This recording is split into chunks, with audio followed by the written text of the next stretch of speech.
Krishnas, welcome everyone to our Srimad Bhagavatam overview class. We'll begin with our prayers. Om Ajnanatimirandhasya Jnananjana Shalakaya Chakshurunmilitam Yena Tasmai Shri Gurave Namaha.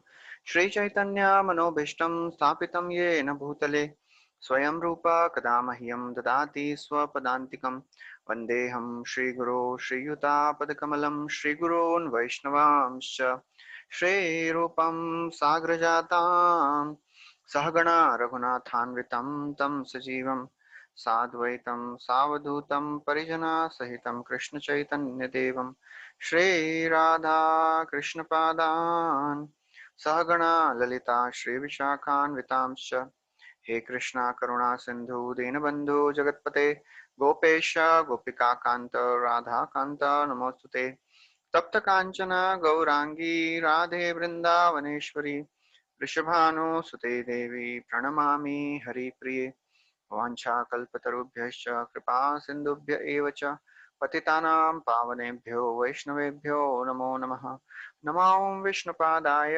कृष्णपृष्ठाय भूतले श्रीमते भक्तिवेदान्त स्वामी नितिनामिने नमस्ते सरस्वती देवे गौरवाणी प्रचारिणे निर्विशेष शून्यवादी पाश्चात्य देशतारिणे जय श्री कृष्ण चैतन्य प्रभु नित्यानंद श्री अद्वैता गदाधार श्रवासदि गौर भक्तवृंद हरे Krishna Krishna Krishna Hare Hare Hare Ram Ram Ram Hare Hare Hare Krishna. So welcome everyone. We are discussing from the fifth canto of Srimad Bhagavatam, and we are discussing the cosmology section of this fifth canto, wherein Shukdev Goswami is describing to Parikshit Maharaj all the various things which are there in this whole Bhumandala and in this whole Jambu Dvipa and whole universe. So we saw how in the last class we saw the various dvipas of various varshas of Jambu Dvipa, and we saw there are 9 varshas which are separated by lots of mountains, lots of technical things which we discussed, and we saw that all the residents of the various varshas, they offer beautiful prayers to the predominating deities of these varshas. Just like in Ilavrit Varsha, the predominating deity is Sankarshana. In Hari Varsha, Prahlad Maharaj worships Narsimha Dev. In Kim Purusha Varsha, Hanumanji is worshipping Lord Ram. In Bharat Varsha, Narad Muni is worshipping Nar Narayan Rishis. In Ramyak Varsha, Vaivaswata Manu is worshipping Matsyavatar. In Hiranmaya Varsha, Aryama, who is the chief of all the Pitris, he is worshipping Kurma Dev. And in Uttar Kuru Varsha, Mother Earth herself is worshipping Varahadev. In Bhadrashva Varsha, this Bhadrashva is worshipping Hayagriva. And in Ketumal Varsha, Lakshmi Devi is worshipping Kamadev. So that Kamadev is not Cupid, he is the Supreme Lord, Pradyumna. And then we saw around Jambu Dvipa there are 8 islands, and one of the islands was Lanka and other is Ramanaka Island where Kalia resides. And then we saw the location of Jambu Dvip, location of Bharata Varsha, that is our planet Earth. Where is that located? We saw in this Bharat Varsha, there are 9 divisions. You can see the pointer, and in the 9th division of this 9 divisions is the Bharat Khanda or Earth planet. So that's all we discussed so far. And today we'll be starting the 20th chapter of this 5th canto, that is studying the structure of the universe. So after describing the various varshas of Jambudvipa in detail, now Shukdev Goswami begins to explain the varshas of remaining 6 dvipas. So what you are seeing on the slide is the view of this whole Jambu Dvipa, whole Bhumandala from above. So from above, when you are seeing this whole Bhumandala, how does it look? It looks like what you are seeing on the slide. So in the center, there is a Jambu Dvipa. Surrounded by Jambu Dvipa is a saltwater ocean. And then subsequent dvipas will be discussed. So this is just an overview. So now, Shukdev Goswami describes, you can see, you can read the various Dvipa names which are there written here, and they are separated by a particular ocean. So Shukdev Goswami now starts, he says that now I shall describe to you the remaining 6 islands of the Bhumandala, their dimensions, their characteristics and their forms. So first, although he describes each Varsha, each Dvipa separately, but we'll be discussing the common characteristics of each Dvipa first, and then the some different characteristics of each Dvipa we'll be discussing. So as you can see in this slide, there are the similar characteristics of various Dvipas which are mentioned here. So what are the common aspects of these 6 islands? So these 6 islands, they are circle, they are like a ring. Middle one, most center one is the Jambu Dvipa. As you can see, I'll go just to the previous slide. As you can see this center one is the Jambu Dvipa, and then surrounding this Jambu Dvipa is the salt water ocean. After this Jambu Dvipa, the next Dvipa which comes is called Plaksha Dvipa. This Plaksha Dvipa is surrounded by an ocean of sugar water. That is a sugar water ocean.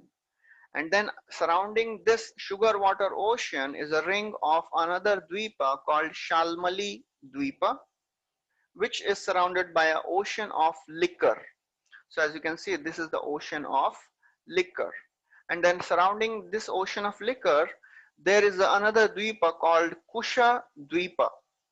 And this Kusha Dvipa is surrounded by the clarified butter ocean. So this is the clarified butter ocean.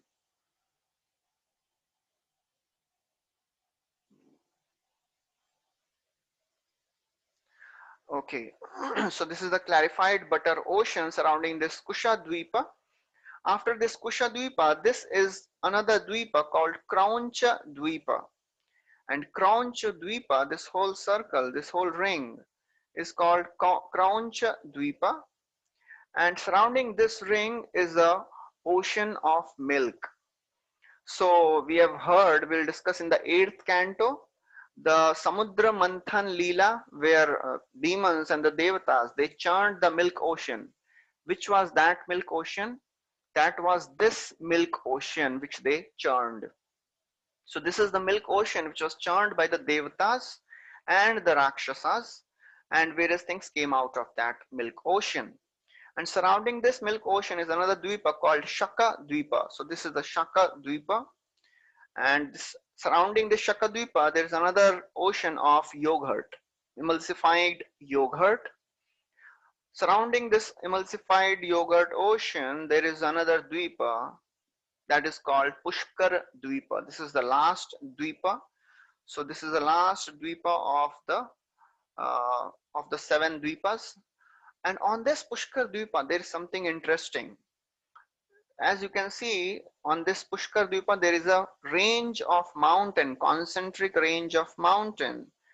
And on this range of mountain, just above this range of mountain, some thousands of yojanas, sun revolves around this Bhumandal. So as you can see, this is the sun.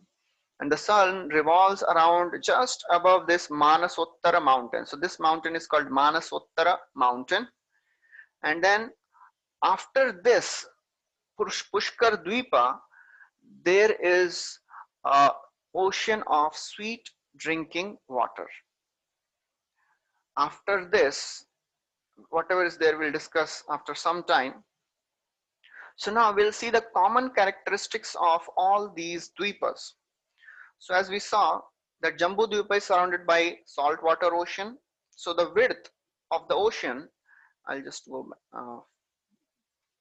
yeah. As you can see in this slide, every Dvipa is surrounded by a by an ocean of equal width. So as you can see on this slide, all the numbers which are there, 0.1, 0.2, 0.4, 0.8, 1.6. So these are all they are doubling. So Jambu Dvipa, double the size of Jambu Dvipa is the Plaksha Dvipa. Double the size of Plaksha Dvipa is the Shalmali Dvipa. So this is how every Dvipa, successive Dvipa is double the size of the previous Dvipa, and every Dvipa is surrounded by the ocean of similar size. So Plaksha Dvipa is 0.2 million yojanas. 1 million is 10 lakhs. So 0.2 million yojanas is the size of Lakshadweep, and similar is the ocean which is surrounding this Lakshadweep. Now all these dweepas, they are ruled by the sons of Priyavrat Maharaj. So as we discussed in the first chapter and the subsequent chapters, that Priyavrat Maharaj, all his sons became the ruler of these 7 dweepas. Jambu Dvipa is the Dvipa where whatever we discussed, Agnidra is ruling this Jambu Dvipa. And similarly, all the other rulers are mentioned. And then after all these rulers are mentioned, Shukdev Goswami mentions about the mountains and the rivers which are there in every Dvipa. So he describes that in each of these first 5 dvipas, that is starting from Plaksha, Shalmali, Kusha, Krauncha and Shaka. All these 5 dvipas, they have 9 varshas. Jambudvip has, all these dvipas have 7 varshas. Jambudvip has 9 varshas. As we discussed, the 9 varshas of Jambudvipa. Apart from Jambudvipa, all the other dvipas, Plaksha, Shalmali, Kusha, Krauncha and Shaka, all these dvipas have 7 varshas. So as you can see in this slide, the rulers of these dvipas, Idmajihva, Yagyabahu, Hiranyareta, all of them had 7 sons. So there was an equal division, 7 varshas they gave to 7 sons. The last dvipa, which is called as Pushkara Dvipa, it had only 2 varshas. It has only 2 varshas, and the ruler of this dvipa had 2 sons. So he gave those 2 sons to 2 varshas to 2 sons.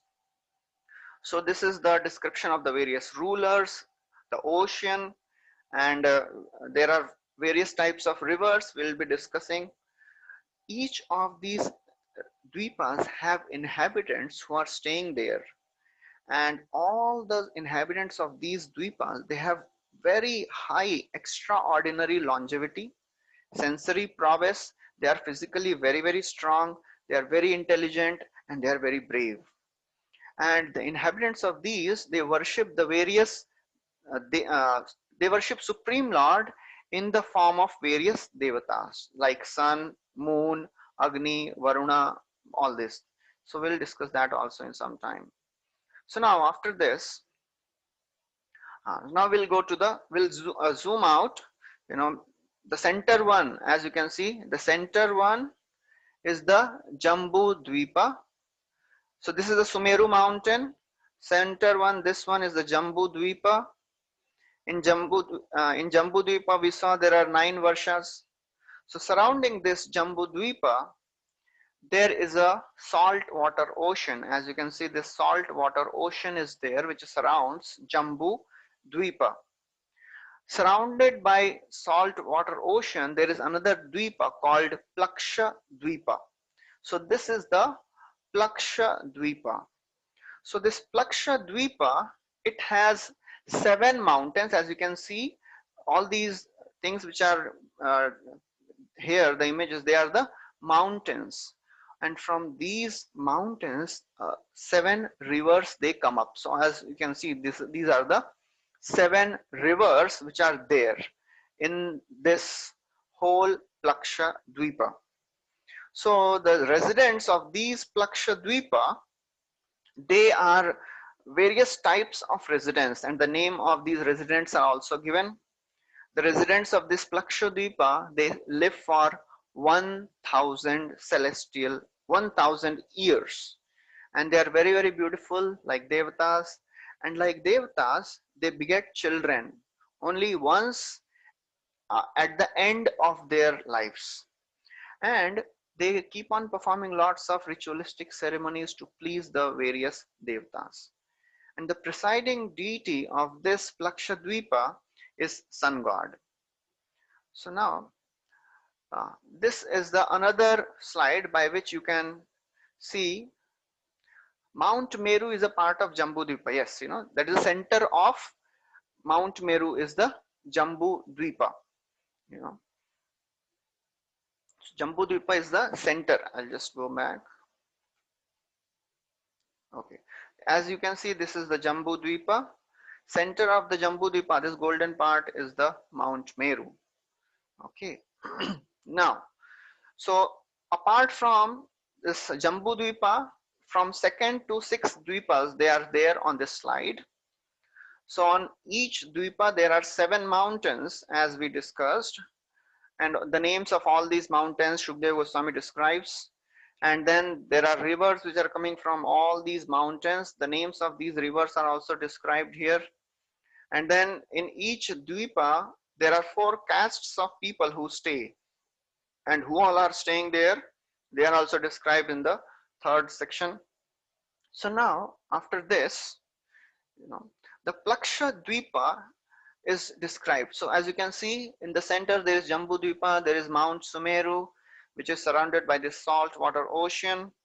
Around that is this Plaksha Dvipa. So this Plaksha Dvipa, from where does it get its name? As you can see, there is a Plaksha tree which is written here. So this tree is shining like gold, and the name of this tree is Plaksha tree, from which this Dvipa gets its name. And the height of this tree is 1100 yojanas, and the width of this tree is 100 yojanas. So, and from the root of this tree, there are flames which are coming in 7 directions. The residents of this Dvipa, they worship Surya Dev, and they worship Surya Dev as a avatar of Lord Vishnu. So they glorified him as the religion personified. He is the source of all the Vedas, and he is the origin of all the austerities. And then Shukdev Goswami says that, O King Parikshit, the longevity, sensory prowess, physical, mental strength, intelligence, and bravery of the residents of all these Dvipas, in all these Dvipas, Plaksha Dvipa residents, they have highest of all these things. Then surrounding this Plaksha Dvipa, you can see there is a sugarcane juice ocean. You know. So this sugarcane juice ocean is surrounded by another Dvipa which is called Shalmali Dvipa. So Shalmali Dvipa, from where does this Dvipa get its name? As you can see, there is a tree which is put here, which is called Shalmali tree. So, and on this Shalmali tree, there is a residence of Garud Dev. As you can see, the Garud Dev picture is there. So this Garuda Dev, he resides on this Shalmali tree, who is the king of all the birds, and he chants beautiful prayers, and all in the glorification of Lord Vishnu. And all the inhabitants of this Shalmali Dvipa, they worship Soma, they worship moon god, and they pray that may that moon god, who is the king of all the citizens, may be favorable to us. Now we are zooming out a little more, you know. So now the next Dvipa, which is described is Kusha Dvipa. You know, as you can see, the picture has become a little more, you know, it has shrunk. Innermost is a Jambu Dvipa, then the Shalmali Dvipa, and then it is Kusha Dvipa. So on Kusha Dvipa, there are clumps of grass called Kusha grass. So, and because of this clump of grass, this ocean, this Dvipa gets its name as Kusha Dvipa. So these Kusha grass, it was created by the Devatas by the will of the Supreme Lord. So this Kusha is actually the second form of fire. But this Kusha, the flame which is coming from this kusha grass, it is very, very mild and pleasing flame. And the young shoots of this grass is always illuminated by this flame. The prayers which are the inhabitants who are staying here, they offer prayers to the uh, Supreme Lord in the form of Agni Dev. And they say, "Oh fire God, you are the Supreme Personality of Godhead, and you carry all the offerings to the Supreme Lord." So they are worshipping Agni as a form of Supreme Personality of Godhead. We have discussed in earlier sections also, whenever a great king, a great devotee of the Lord, he offers prayer, he does some sacrifice, just like Prithu Maharaj, when and Bharat Maharaj, when they were offering sacrifice, Indraya Swaha, Chandraya Swaha, so they would think that Indraya Swaha, Indra as a eye of Lord. So whatever inhabitants they are praying to that particular devata, they are worshipping that devata as a avatar of Lord Vishnu. So therefore these devatas, these inhabitants, they pray that we offer our prayer to the Supreme Lord in the form of Agni Dev, who is the enjoyer of all the sacrifices. So this is the Kushadvipa. Now surrounding Kushadvipa there is another ocean called Clarified Butter Ocean, and surrounding this ocean there is another Dvipa called Krauncha Dvipa. So Krauncha Dvipa also gets its name by a particular type of mountain. So as you can see, there is a mountain called Krauncha Mountain. So Krauncha Mountain is the very huge mountain here. This mountain is apart from the 7 other mountains which are there. On the every Dvipa there are 7 mountains. From these mountains there are trees, there are rivers which are coming. Krauncha Mountain is apart from these 7 mountains. And the inhabitants of this Krauncha Dvipa, they offer their prayers to Varuna Dev. And they pray to Lord Varuna Dev that, "Oh Varuna Dev, you have obtained your energy from the Supreme Personality of Godhead. Therefore, you purify the 3 worlds. So by your constitutional nature, you please take away all the sins of ours." And surrounding this Krauncha Dvipa, there is the ocean of milk. So again, as I said some time before, that this is the milk ocean where the devatas and the demons, they performed this Samudra Manthan Leela. So surrounding this milk ocean, there is another Dvipa called Shaka Dvipa. So this Shaka Dvipa gets its name by a Shaka tree. As you can see, the pointer is here, the Shaka tree. Because of this Shaka tree, this island gets its name. And the Shaka tree is very, very fragrant. And because of the fragrance of this Shaka tree, the entire island becomes fragrant. And the inhabitants of this Shaka island, Shaka Dweep, they offer prayers to Vayudev as a incarnation of Lord. They say they are offering prayers, "May the Supreme Lord, who is the Antaryami," because Vayudev is there in everyone's body, so he's Antaryami also. So he says, "May you protect us from all the dangers." Now we'll zoom out a little more. Okay, so now we are going to the outer Dvipa, outermost Dvipa, that is Pushkara Dvipa. So this is the 7th Dvipa of Bhumandala. And this Pushkara Dvipa, there is a very, very prominent personality, Brahma Dev. So Brahmaji, he has his residence in this Pushkara Dvipa also, where there is a 1,000-petaled lotus. On this 1,000-petaled lotus, Brahmaji has his seat. And on this island, there are 2 mountains and there are 2 rivers. Another interesting thing which is there on this mountain is this, on this dweep is the Manasottara mountain. As you can see, all around this dweepa, there is a concentric mountain, and that is called Manasottara mountain. The inhabitants of this Pushkara Dweepa, they offer their prayers to Brahmaji in the form of, and they consider Brahmaji to be the form of the Supreme Personality of Godhead. So here, Lord Brahma is known as Karma Maya. Karma Maya means he is the form of ritualistic ceremonies. Because by performing all these ritualistic ceremonies, one can attain the position of Brahma. And therefore, Brahmaji, because he is so very devoted to the Supreme Personality of Godhead, he is considered to be non-different than Supreme Lord. So these are the 7 islands and the 7 oceans of Bhumandala. So this is the last ocean, the sweet drinking water ocean. Now this is another picture of this whole Bhumandala.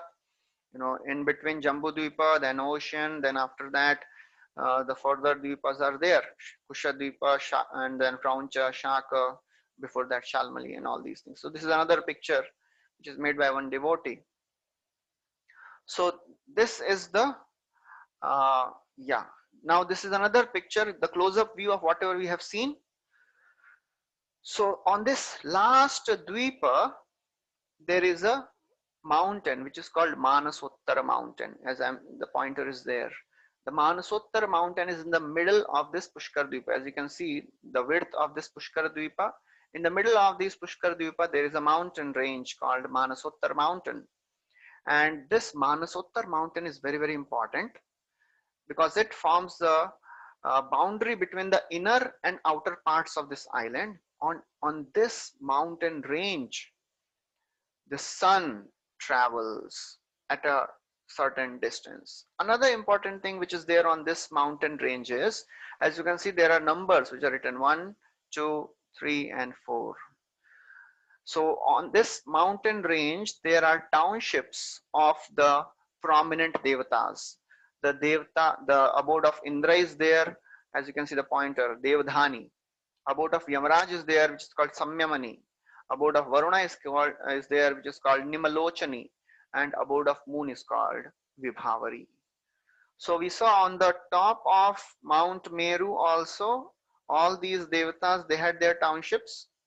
On this top of Manasottar mountain also, there are the townships of all these devatas. Now, this sun planet travels on top of this Manasottar mountain, and the chariot wheel of the sun god, it travels on the top of this mountain. And the distance between this center of the Sumeru to this, this distance is 15.75 million yojanas. So all these are details, no need to worry about all these details. So now this is another slide to show whatever we have discussed so far, the various dvipas, then the various oceans, the width of each ocean, Jambu Dvipa, and the salt water. So all these dvipas are there. Then the rulers which are ruling these dvipas, the special trees or special mountain on the particular dvipa, all are mentioned here. Now we'll go zoom out little more, So far whatever we have discussed, these are the 7 dvipas out, and this is the last sweet water ocean. So I'll just go back. So this is the last sweet drinking water ocean. After that, what is there? So that we'll be discussing now. As you can see, there is a golden thing, the yellow thing which is put here. That is called the golden land. So this is the golden land which is outside of this sweet drinking water ocean. After this golden land, this golden land is not inhabited by any personality. It is uninhabitable. After this, there is a very thick mountain, concentric mountain, which is called Loka Loka mountain. So this Loka Loka, you can see just so thick, this whole thick mountain is a concentric ring around this whole golden land.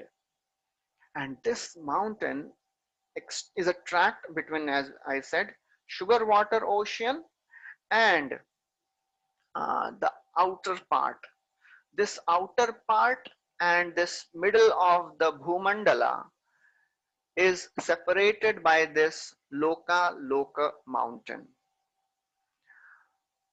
Okay, so then,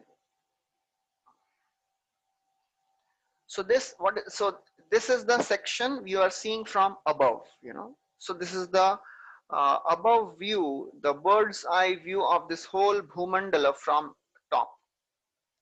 Now, what is the height of this Loka mountain?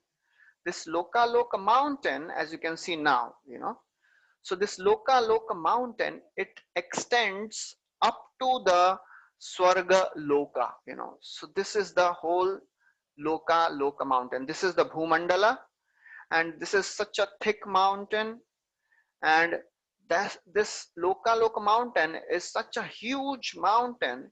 It extends all the way up to the Swarga Loka, and pole star, the Dhruva Loka, is just the end of Swarga Loka. As you can see, there is a pole star there. So whatever sun, whatever stars, whatever luminaries, the sun, they are all there in this cylindrical, if you see, if you can make a cylinder out of it. So all these stars, all the sun rays and the luminaries, they are there spreading their light only in this much area. So basically this Loka mountain is the obstacle to spread of any light. So that's why all the area outside of this Loka mountain is all dark area. So there is no light in this Aloka Varsha. So outside this Loka mountain is a tract of land which is called Aloka Varsha.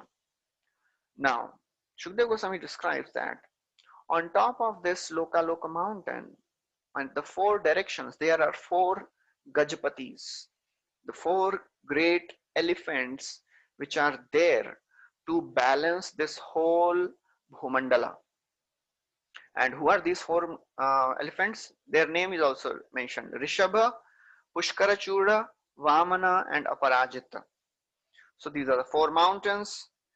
And now Parikshit Maharaj may think, how does these four elephants, they support this entire universe? Shukdev Goswami says that the Supreme Lord, and along with all his associates such as Vishwaksena, he exhibits all his opulences, and they remain on Loka mountain till the end of the Kalpa of Brahma. By the presence of the Supreme Lord, all these elephants, they are able to sustain this, balance this universe, balance this whole Bhumandala. And then after this, Shukdev Goswami describes about the Aloka Varsha. What is this Aloka Varsha? So this is Aloka Varsha is all the area which is outside this Loka mountain, and there is no light here. So we have heard in the Srimad Bhagavatam 10th canto that once one Brahmana, he complained to Krishna that my sons, my children, when they're taking birth and they're dying, so there must be some problem with the king. That's why this is happening. So Arjuna takes a vow, I will protect your sons, and then he builds a whole arrow network and the covering, but still the next son also dies. So then Arjuna was about to jump and in fire and give up his life. Krishna said, don't worry, we will search for the lost sons of this Brahmana. So it is described there that Lord Krishna took Arjuna to through all the layers of the universe. He first of all, he crossed this Loka mountain, such a thick Loka mountain. With the Sudarshan Chakra, he made a hole in this Loka mountain because he is somewhere down on the Bhumandala surface. He made a hole in this Loka mountain, and then it is described there. You can go and read this section, that is in 89th chapter of this 10th canto. Then he reached a place of no light, that is this Aloka Varsha. And after this, this is whole uh, the universal covering which Krishna and Arjuna, they pierce and then they go to Mahavishnu. So that is what is described. Now, this is the horizontal structure of the universe. Now, this horizontal structure of the universe, as you can see, it looks like a flat thing, but actually it is not a flat thing. It is called a terraced structure. Terraced means it is like a stairs. So if you consider this to be a Sumeru mountain, this is all Jambudvipa. Then surrounding Jambudvipa is the saltwater ocean, and then surrounding saltwater ocean, the next Shaka Dvipa, and then further. So all these dvipas, they are subsequently going down and down. So it is like a pyramid. It is like a circular pyramid structure. This Bhumandala, so this is another structure of Bhumandala. This is called terraced Bhumandal. And there are many places where this type of structure is there in the temples, and people there don't have any idea what is this structure. Even the Yagya Kunda is the simplified form of this Bhumandal, you know. So with inner circle, inner square, and then lower square, and then further lower, and then in the middle there is a Yagya fire. So this Sumeru, which is there in the middle, that is the fire of Yagya Kunda. So this is another description of the Bhumandala. Now we are seeing from the vertical cross section of this universe. So in this you can have a clear idea. So this is the vertical view of this whole universe, and after this, okay, yeah. So basically now we are starting the 21st chapter of this 5th canto, where the movement of the sun is described. So it is very complex topic, so we'll not go into the details of the movement of the sun. And then 22nd chapter is the movements of the various planets. So as you can see, this is the sun, and the sun revolves around this Bhumandala. As you can see, yeah, again I am describing, this is the movement of the sun around the Sumeru mountain on the, so this is the Sumeru mountain in the center of the Jambudvipa, and sun revolves around this whole Sumeru mountain on the Manasottara. And then this is another picture to show how the sun revolves. So this is the center one, Sumeru, then Jambudvipa, and then in that somewhere we have our planet Earth also. So the sun revolves, and there is a complex, intricate description of the movements of the sun. What is Uttarayan, what is Dakshinayan, and all these things are described. So we are not going to go into the detail. So this is another picture, I'll just explain quickly. So this is a Manasuttar mountain, and the sun is just above, that is 0.1 million yojanas above Manasuttar mountain. And it is said that the chariot of the sun god has only one wheel. This one wheel is connected to the Sumeru mountain through an axle. So this axle is 15.75 million yojanas, and this sun is attached to another axle through the Dhruvaloka. So this is another Dhruvaloka axis, and there is another axle. So this is the 21st chapter. We are not going to the detail. So this is the 22nd chapter, where the orbits of the planets are described. And in that you can see there are so many different types of planets. Venus, Mercury, Mars, Jupiter, all above the moon planet. And these are the Saptarishis, and on top of this is Dhruva Loka. So this is the Dhruva Loka. So this is the planetary description. Yeah, demigods can go anywhere in the whole Bhumandala. So then after this description, now we'll see a little bit about the Shishumar planetary system. What is this Shishumar planetary system? So it is described that above the Saptarishis, as you can see in this picture, above the Saptarishis there is a Dhruva Loka. And there is a whole zodiac belt, zodiac belt, or the Kala Chakra. So it is very difficult to explain all these things in an online presentation. So in the 21st chapter and 22nd chapter, the zodiac belt is described, and the 28 nakshatras, they are described. It is said that all these Saptarishis, they travel around the Dhruva Loka, and all the various types of all the different luminaries, they revolve around Dhruva Loka. And Dhruva Loka is like a pivot. All the various stars, all the nakshatras, all the various constellations, they are attached. As you can see, all the different, these are all different stars. They are attached to Dhruva Loka, just like the bull is attached to the center pivot. And all these planets, they are revolving around Dhruva Loka, and all the luminaries also. So that is what is described. And then Shishumar, the word Shishumar is Shishumar comes many times. What is this Shishumar? Shishumar is just the imaginary representation of the various devatas, various rishis, various planets, various constellations, and they form a dolphin. As you can see in this picture, they form a shape of a dolphin. So this is another description of, just a minute, yeah.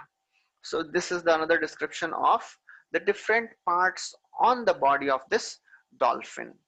So this is the Shishumar constellation which is described here.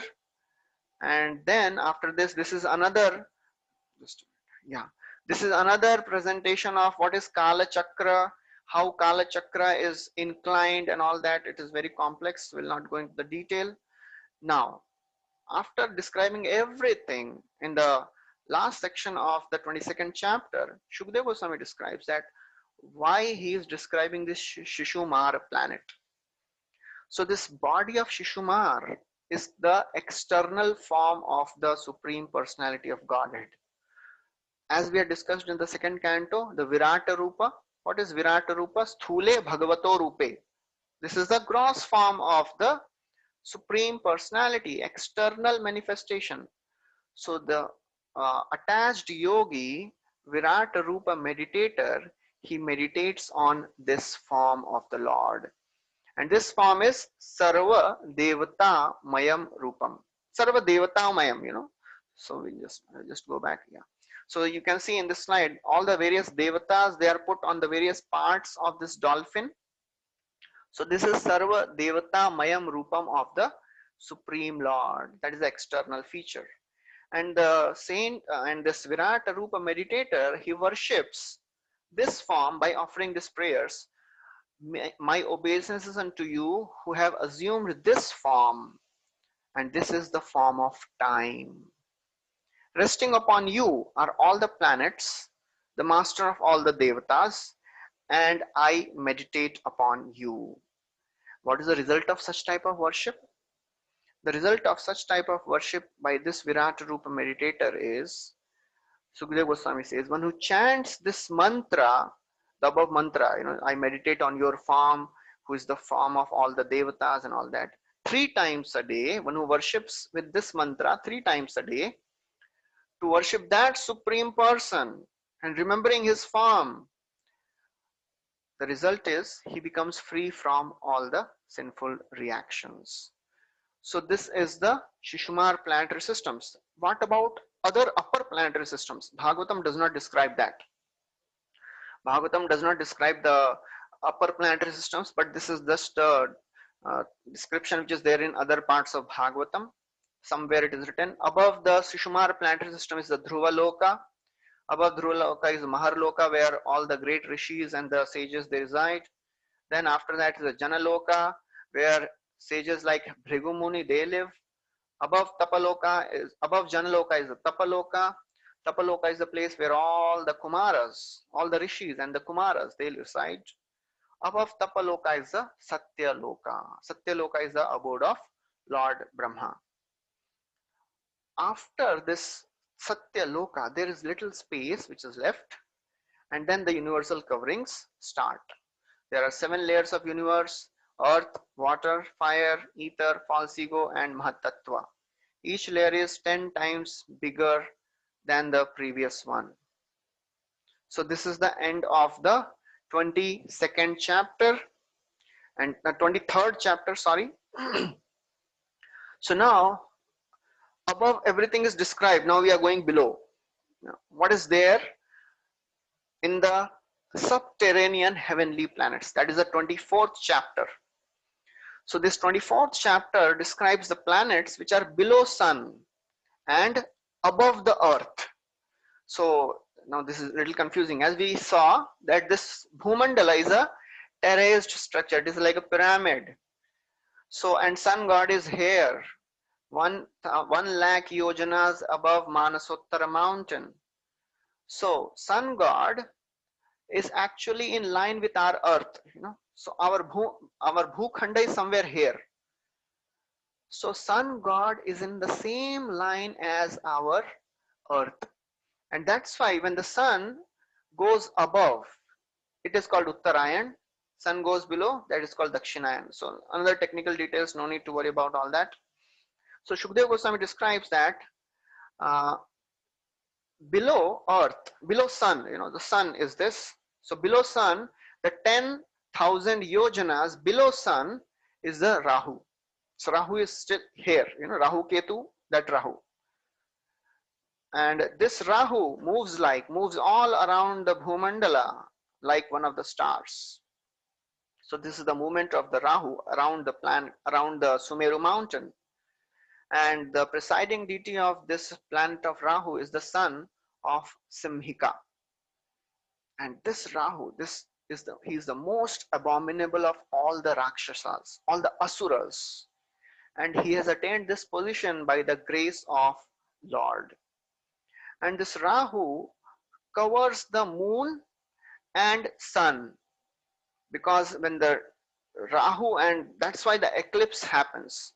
Whenever the Rahu comes between the sun or the moon, there is a solar eclipse or the lunar eclipse. So this Rahu is 10,000 yojanas below sun, and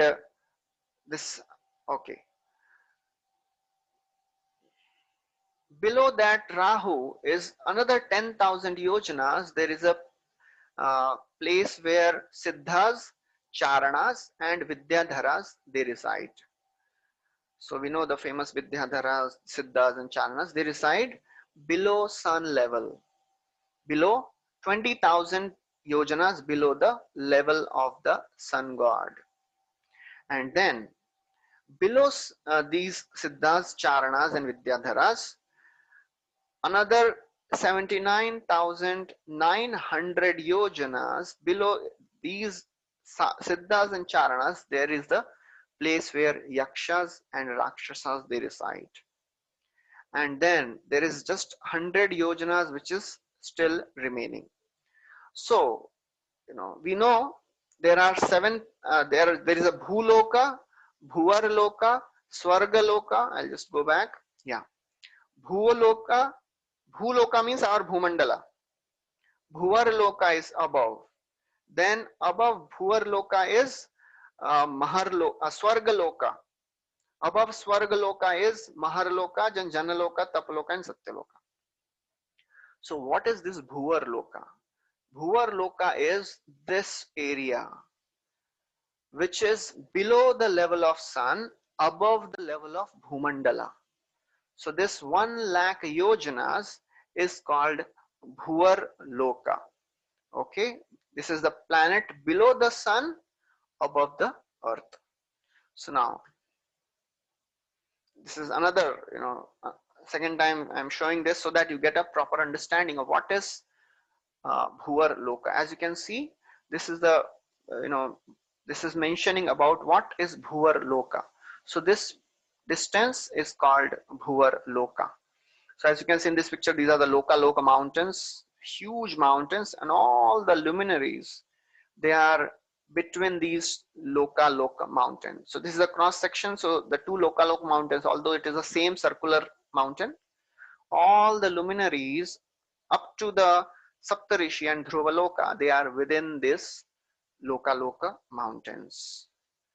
So now we'll go below the earth. So just a minute. Okay.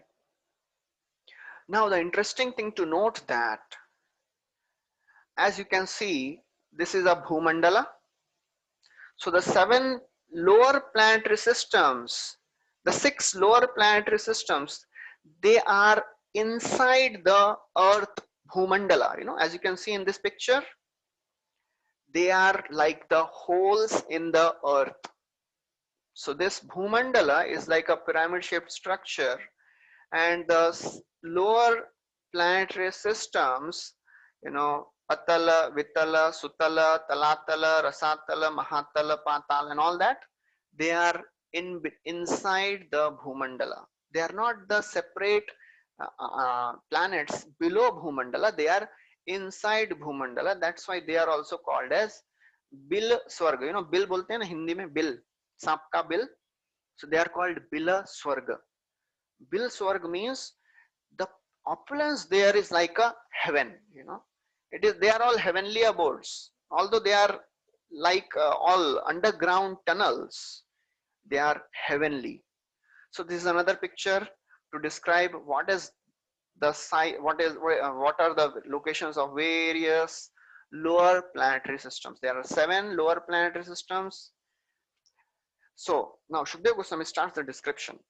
He says there are 7 lower planetary systems within the hollow cavities of the earth. So this is the earth. This is whole earth, that is Bhumandal, and within Bhumandal there are hollow cavities. So these hollow cavities are lower planetary systems, nothing else. Atala, Vitala, Sutala, Talatala, Mahatala, Rasatala, and Patal. And below that there are 28 hellish planetary systems. They are also still within the Bhumandal only. We'll discuss about that maybe in the next class. So now each of these lower planetary systems, what is the size, what is the length, what is the width? So every planet, every lower planet is having the length of 10,000 yojanas, width of 10,000 yojanas, and height of 10,000 yojanas. So they are like a cube. All are cube, all this, although it is rectangle shown here, but they are all cubes. So, and each lower planetary system is separated by by a space of 500 yojanas. Okay, so that's how all this lower planetary system, and you can calculate the total height of this Bhumandal, that is 1 lakh yojan. What is the opulence of this Bilaswarga? Bilaswarga, as the name suggests, it is a Swarga, it is the heaven. There are beautiful gardens, there are beautiful houses, there are beautiful places of enjoyment in this Bilaswarga. And most of the residents of this Bilaswarga, they are Daityas. They are Daityas, they are Danavas, and they are Nagas. And they are all householders there. They have their wives, they have their children, they have friends, society, and all of them are engaged in lots of material happiness. And actually, they are enjoying even more than the Devatas, because in the heavenly planets, their enjoyment is many times disturbed by the attack of the demons. But in these planetary systems, there is no attack of the demons.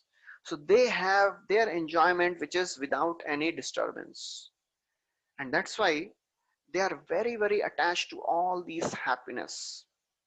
Now, Shukdev Goswami says that who has made all these lower planetary systems? In that there are so many beautiful, wonderful structures. It is all made by Maya Danav. The same Maya Danav who made the assembly house for Yudhishthir Maharaj. So Maya Danav, who is a great architect and the great artist, He has constructed beautiful cities there. The cities have beautiful walls, beautiful gates, beautiful houses. They have assembly house. They have even temples also. And they worship the devatas and they worship the particular devatas there. They're predominating deities. They have their resting places there. So the houses for the leaders of these areas, they are constructed with most valuable jewels. And there are always lots of asura and the nagas. There are many birds also there. There are pigeons, there are parrots, and there are so many different types of birds. Then Shukadeva Goswami describes, apart from this, there are beautiful parks, beautiful gardens in this Bilaswarga. And the beauty of these gardens even surpass the beauty of the gardens of the heaven. You know, we have heard Nandan Kanan garden and all that. The beauty of this planet, these gardens of this lower planetary systems, they are even more than heaven.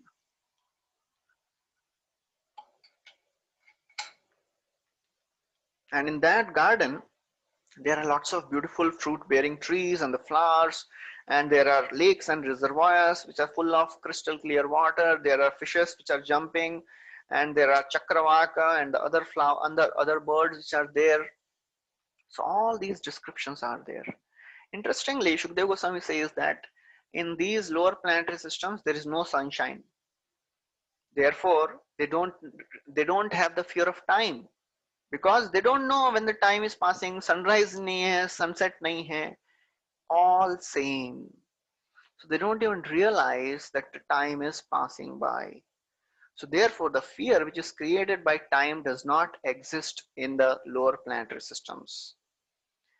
So if everything is, there is no light there, so then how does these places get light? There are gems on the head of the serpents, great serpents. The light comes from the gems of these great serpents, which dissipate all the darkness. Now, the residents of these places, they are very strong, very healthy, because they take the elixirs and the drinks which are made from the herbal extracts, divine herb. And because of these drinking this elixir, they do not experience any effect of the age. They have no wrinkles on their body, they have no gray hair, they do not experience any bodily pain, their bodily complexion do not change, they do not have any bad odor, they do not have any perspiration. Therefore, they do not experience any fatigue. They only fear one thing. There is no fear in the lower planetary systems, but there is a fear of Sudarshan Chakra. Although they are fearlessly living there, but still they are fearful of Sudarshan Chakra. So because of the Sudarshan Chakra, even the ladies of these demons, the Danavas and the Nagas and the Asuras, they have many times miscarriages when they fear the effulgence of Sudarshana. And after this, Shukadeva Goswami says, now I shall describe to you one by one all the lower planetary systems beginning from Atala. So what is this Atala planet? Shukadeva Goswami says that in this Atala planet, the prominent personality is the Bala. Bala is the son of Mayadanav. He resides there. He created 96 kinds of mystic powers, which some so-called yogis and the other people, they use to cheat people. In this Atala planet, there are three types of women, and they are simply created by the yawning of this Bala. The three types of women are Swairini, Kamini, and Pumshali. So the Swairini women, they marry men from their own group. Kamini women, they marry men from any group. And the Pumshali, they keep changing their husbands. It is described that these women are so much addicted to enjoyment. Whenever any person enters this Atala, they forcibly capture this person, this man, and make him drink a very, very intoxicating beverage called Hataka. And because of this, the person becomes intoxicated and he thinks he has the strength of 10,000 elephants. And therefore, after making him intoxicated, these ladies, these women, they enjoy with him for a long time. And then after this, Shukdev Goswami describes Vitala. In the Vitala, Lord Shiva resides. So Lord Shiva resides in many places. So he resides in Vitala also. Vitala is full of gold mines, and he resides there with his wife Bhavani, and Shiva engages in sex life with Bhavani, and from the mixture of the vital fluid of Lord Shiva and Bhavani, a river is created. That is called Hataki. From this Hataki river, when the Agni blazes on this Hataki river, so it creates a structure, it creates an element called Hataka, which is actually gold. So the demons of this planet, they use this gold to make ornaments for their wives. So Prabhupada does not leave any chance. He says that, when it appears that when Lord Shiva and Bhavani, they unite sexually, the emulsification creates a chemical which when heated by fire can produce gold. And then he says that, Prabhupada writes that it is said that in the medieval age, the people, they tried to create gold from base metal, but they were not successful. And Srila Sanatana Goswami also writes that one can manufacture gold when a bell metal is treated with mercury. Similarly, he says that just like the bell metal can be transformed into a gold, low class people, if they take to the process of Krishna consciousness, they can also become a learned greatest of the Vaishnavas. So that is the glory of Krishna consciousness movement, Prabhupada writes. Even the lower class person, when they come in touch with Krishna consciousness movement, they become well refined gentlemen. So Prabhupada does not leave a chance to glorify the process of devotional service.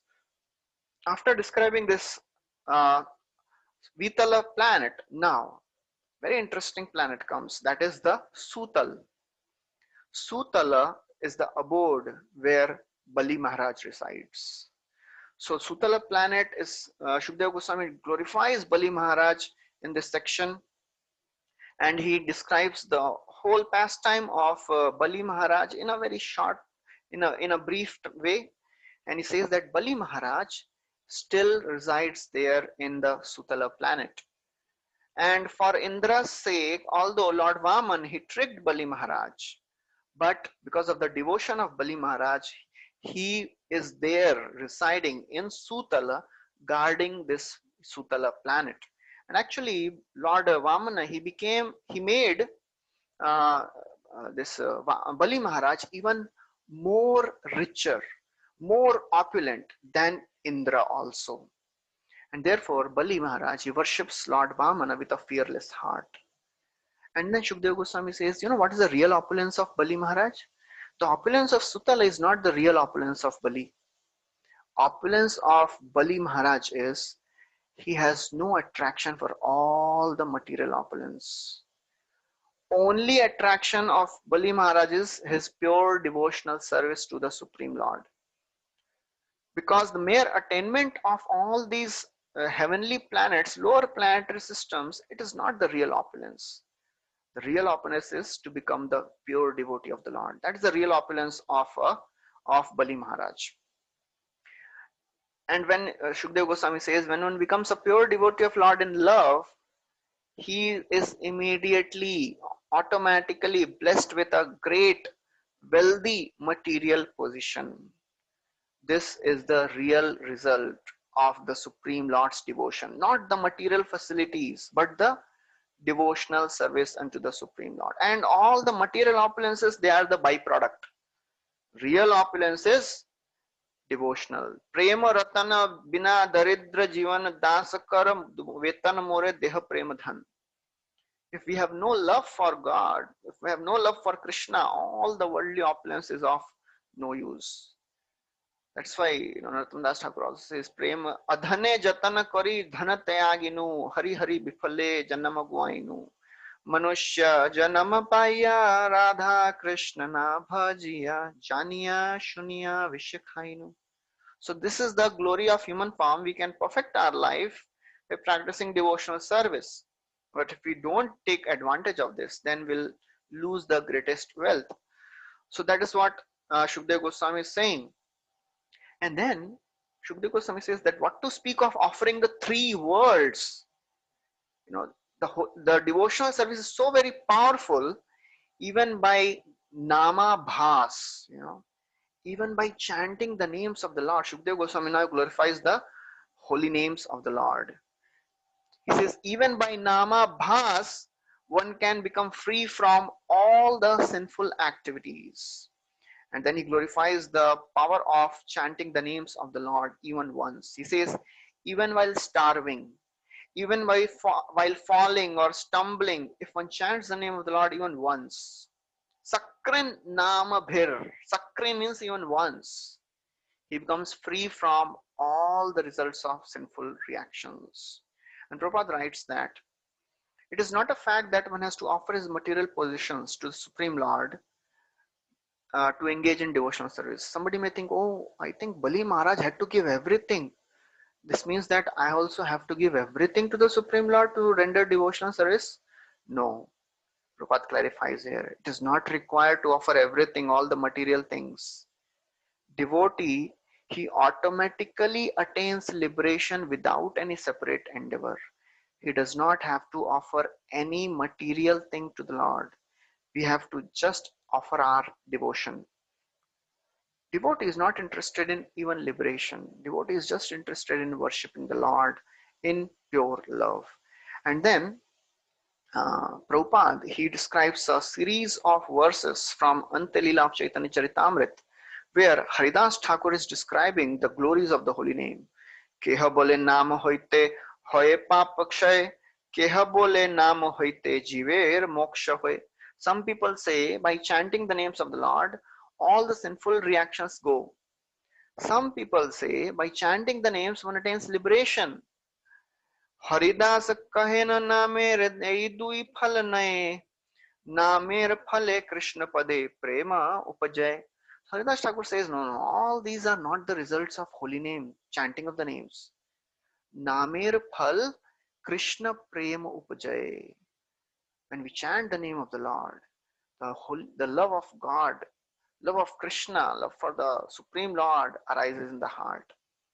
Just like the sun when rises, the first ray of the sun dispels all the darkness. Similarly, when the holy name rises in the heart, the sinful reactions, mukti, they are already there. They are already attained by the Lord. Sinful reactions are gone, mukti is attained. That is not the real result of chanting.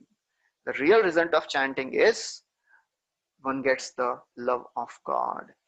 So therefore, Krishna does not give the devotional service so very easily, because he becomes completely controlled by the devotees of the Lord. So that's what Prabhupada writes. And then Shukdev Goswami says that the Lord, he gives himself to his devotees, such as Narad Muni, he gave himself. He gave himself to 4 Kumaras. And therefore, Supreme Lord Vamana Dev is ready to become the doorkeeper of Bali Maharaj. And then he says, Shukdev Goswami says, somebody may be thinking, wow, Bali Maharaj is having such a great opulence. That is the mercy of the Lord. He says, no, material opulence is not the mercy of the Lord.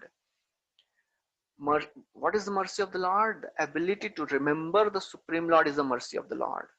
Janmaishware Shruta Shribir Edamana Madapama Naivaratya Vidhatum Vaitnama Kinchana Gocharaha. High birth, knowledge, beauty, fame, they are not the mercy of the Lord. The actual mercy of the Lord is to remember Krishna. That's why great devatas, we saw the prayer of the devatas, they are hankering. They are hankering to take birth in Bharatvarsha. Kim dushkaraina kratubhistapo vratair dana defirva dujayena phalguna Nayatra Narayana Pada Pankaja Smriti Pramushta Tishaindriya Utsavat. Devatas, they are saying, we have done so much tapasya, vrata, dan, everything we have done. Now we have attained Swarga. But there is one problem here. What is the problem? Nayatra Narayana Pada Pankaja Smriti. We cannot remember the lotus feet of Lord Narayan because there is so much of sense gratification which is available.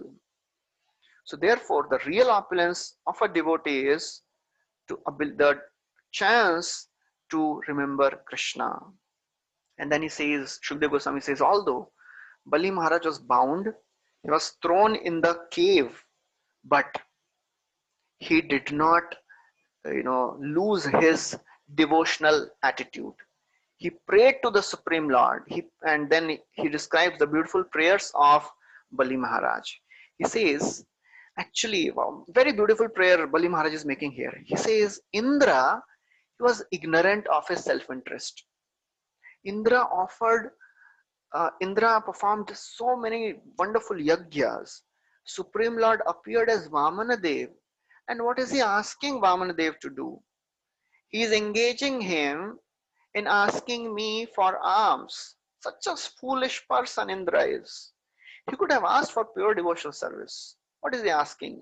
He is asking for some planet on this earth, on this universe, which will last only for one lifetime of Brahma. That's all. He is a foolish person. But my grandfather, Prahlad, he knew the real interest. He accepted only service to the Supreme Lord.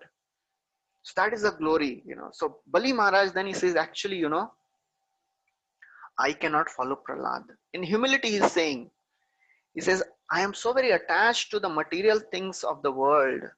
I am not able to follow Prahlad. Although Bali Maharaj surrendered everything, Atma Nivedana. But out of humility, he is saying, I cannot follow Prahlad. And then Shukdev Goswami describes another glory of Bali Maharaj. One time, Ravana, he attacked Sutal planet because he wanted to conquer Sutal also. So when this Sutal Ravana attacked, Vamanadev, with the kick of one toe of his, he threw Ravana 10,000 yojanas away. So that is the glory of Sutala planet. Then after that, Shukdev Goswami describes about Talatal, Mahatal, Rasatal and Patal subsequently. He says in Talatal, Mayadanav has made big city where all the various people live who are like magicians. And then on the Mahatala, all the Mahatal is full of angry snakes. These snakes have lots of many hoods and they are descendants of Kadru. Kadru will discuss about all these Kadru and all the other descendants in our further cantos. And then Prabhupada writes there, and Shukdev Goswami says that all these nagas, all these snakes, they are living there very happily. But they have constant fear of Garuda. Prabhupada says this is the material way of life. Even though these nagas, the snakes, they are living in so abominable position, they are thinking that they are happy with their family, wife, children. But the law of nature is nobody can be successful and peaceful in this material world. However powerful they may be, they are always in fear. Then what is Rasatal? In Rasatal, the sons of Diti and Danu, they live. And they are called Panis, Nivatakavachas, Kaleya and Hiranyapuravasis.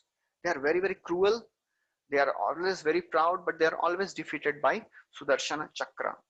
Below that is the Patala or Nagaloka.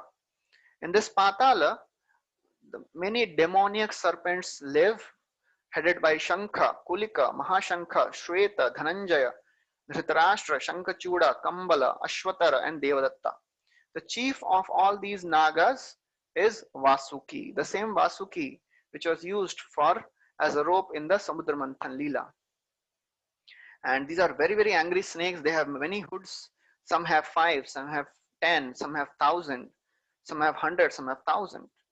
And all these nagas, they have jewels on their heads. And because of these jewels, the entire Patal is illuminated. So this is the end of the 24th chapter. Thank you very much. Hare Krishna. Srila Prabhupada ki jai. Grantaraj Srimad Bhagavatam ki jai. So anybody has any questions, you can ask.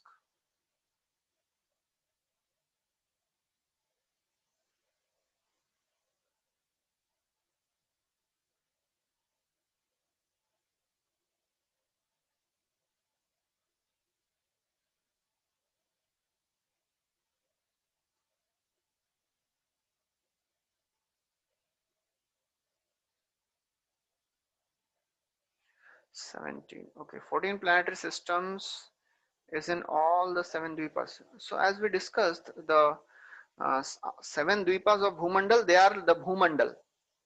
Above Bhumandal is the six, below are seven. Below means inside Bhumandal only. Okay. So yeah, lower planetary people, they do not have any miseries like that. No, Mother Earth, the planet Earth does not revolve. It is a stationary structure. Okay. Suns and all the planets, they revolve around Bhumandala, around Sumeru mountain. Earth is a stationary structure, as we saw, as you can, as I have shown. It is a stationary structure. It is a part of Bharata Varsha. Okay, so thank you very much for tolerating all this technical discussion so far. Although it is very, very technical, I don't know how much you could understand, but thank you for tolerating me and continuing to listen. So tomorrow we'll be completing this fifth canto, and we'll begin with the sixth canto day after. Thank you very much. Hare Krishna.